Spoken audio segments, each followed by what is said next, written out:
পরিচিত অসুস্থ গফুর চাচাকে দেখতে গিয়েছিলাম। দেখতে গিয়ে হতবাক, উনি বিছানার সাথে কাতরাচ্ছে জীবন যুদ্ধে।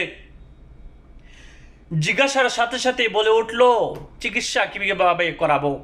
চিকিৎসার এত টাকা পয়সা নেই, আর টাকা পয়সা থাকলেই বা কি, কে নিয়ে যাবে আমাকে? চিকিৎসার এত মূল্য, আমাদের মতো গরিব মানুষের জন্য ডাক্তার চিকিৎসা নয়, দুঃখে দুঃখে মরে যাওয়াই ভালো। এই বুঝি বাংলাদেশ? এই জন্যে কি স্বাধীনতা অর্জন করেছিলাম পশ্চিম পাকিস্তান থেকে?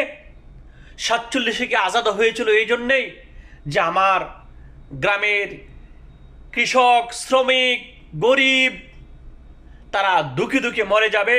চিকিৎসা শুধু বড় লোকের জন্য, টাকা পয়সা খরচ করতে পারবে তারাই শুধু চিকিৎসা করতে পারবে?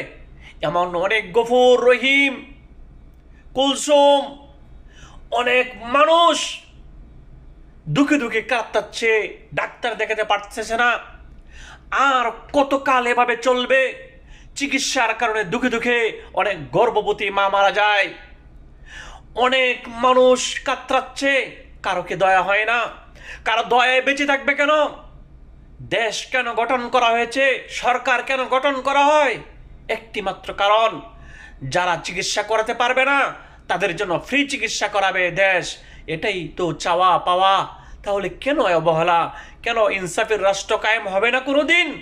হায় আফসোস।